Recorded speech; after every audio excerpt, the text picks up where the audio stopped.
This video contains spoilers regarding the Hyrule Warriors Age of Calamity demo. Alright guys, let's talk about Breath of the Wild sequel, prequel. I'm gonna be honest with you guys, I'm kind of freaking out a little bit right now because on the one hand, I've been dying to experience the backstory of Breath of the Wild. Like, behold firsthand the events that happened 100 years ago. You know, like I talked about the other day in this video. But on the other hand, I'm not sure this is it, Chief. I mean, yes, these are technically the events of 100 years ago. I mean, that's 100 year ago Impa and 100 year ago Purah and Robbie. But I'm beginning to think it may be a different set of events than what actually happened 100 years before our beloved Breath of the Wild took place. And it's all because of this little egg dude right here. Sure, it may be pretty cute with its undying determination to save Princess Zelda, and its adorable discount R2-D2 beeps and sounds.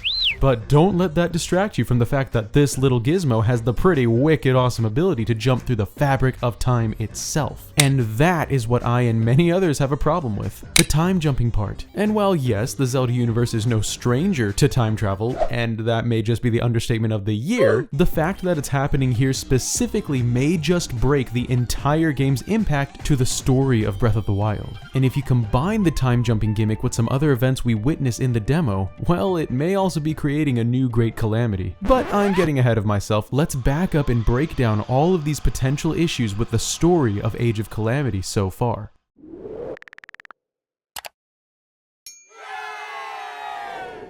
So after Eggbot 2000 here does a front flip into history, the first thing that was shown to us is the tapestry. This should be a very familiar sight to any Zelda fan these days. This is the tapestry that Impa in the original game uses to explain the story of the first Great Calamity 10,000 years ago. But it's shown in the demo to actually visibly change before our eyes, and I tell ya, when I saw that, it made me squint harder than Clint Eastwood asking a punk if he feels lucky. Eggbot 2000 just reverse Thanos snaps into existence right there on the tapestry behind the ancient princess. And yeah, it makes for a really cool visual, but here's the issue with it. The only reason, I repeat, the only reason they would show the tapestry that depicts the events of the Great Calamity changing in front of our eyes would be to indicate that those legendary events are in fact changing as well. It would be like finding an old picture of your family that has, oh, I don't know, you, your mom, and your dad in it, and all of a sudden it goes whoosh, and boom, there's like a little brother or something you never knew you had. It's pretty safe to say that that would change things pretty drastically. Hey, anyone out there with younger siblings, can I get an amen? Anyway, back to the tapestry. I think it's safe to say that this is clearly indicating the game will feature a different chain of events than that of which we were previously acquainted with. Plus, the tapestry is actually about the original Great Calamity of 10,000 years ago, not the one 100 years ago. So that means that this is the Hyrule of 10,000 years ago, and that's Zelda from 10,000 up. You know what? Actually, I'm not going to think too deep into that one because I'm pretty sure they didn't either.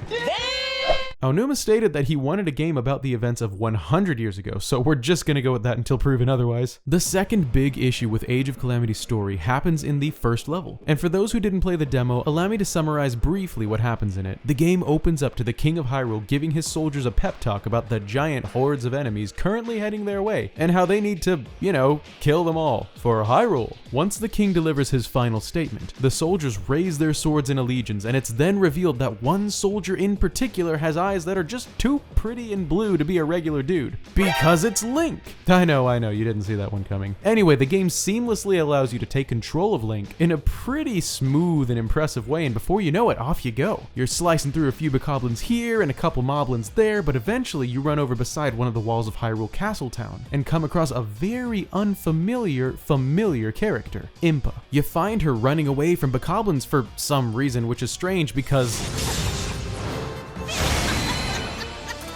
she can do stuff like that. But anyway, she tosses Link the Sheikah slate she was holding, and it connects to the Eggbot's Bluetooth, who I'm assuming landed here against this rock after front flipping into history, which wakes up the Eggbot from its sleep, and then Eggbot runs over to Link and it connects to the dormant Sheikah Tower's Bluetooth, and this is where the second issue comes in. You see, it wakes up the Sheikah Tower, which then emerges from the ground, a sight that is too familiar to many a Zelda fan. Here's the problem. According to Breath of the Wild's official lore, none of the Sheikah towers were activated before Link wakes up 100 years in the future and activates them himself. We know this for a fact since Zelda 100 years ago is shown to be unable to activate any of the Sheikah Shrine's terminals across Hyrule, a feature that is only unlocked once Link himself activates the first Sheikah tower 100 years in the future. And Zelda was trying to activate the Sheikah Shrine terminal after Link had already been chosen as her knight, which would have been after these events shown here in Age of Calamity, since Link has not been appointed her chosen knight yet. This means that this Sheikah tower could not have been activated, at least not in the backstory of the original game. This is a completely new event caused by something completely new introduced to the past.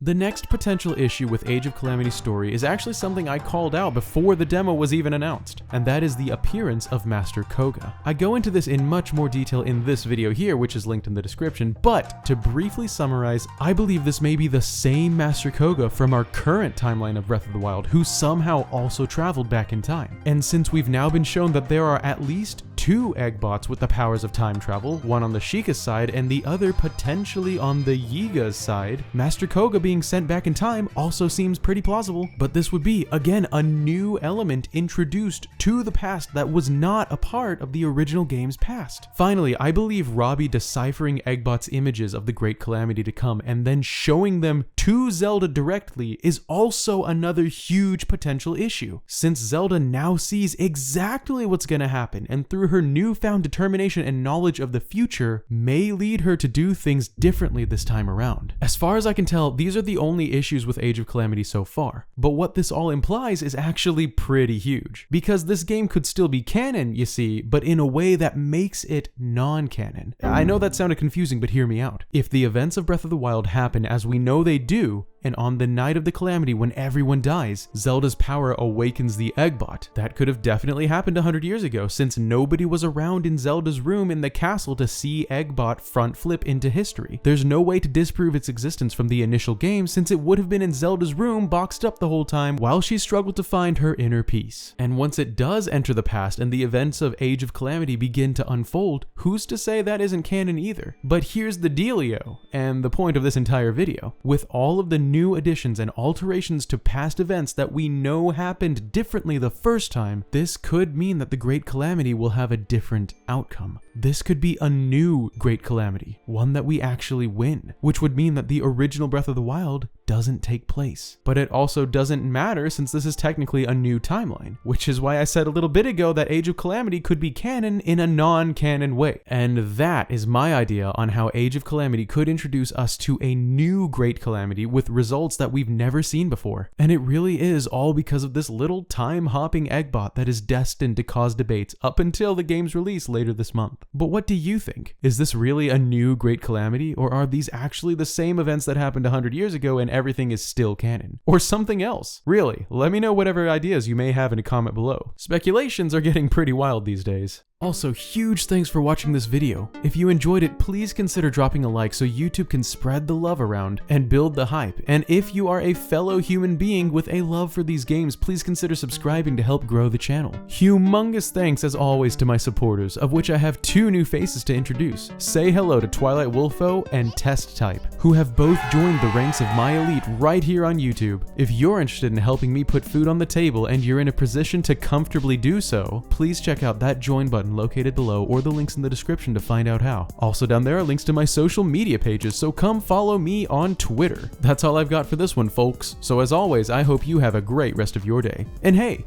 smile. The holidays are coming. This is MaskedNintendoBandit signing out. Peace!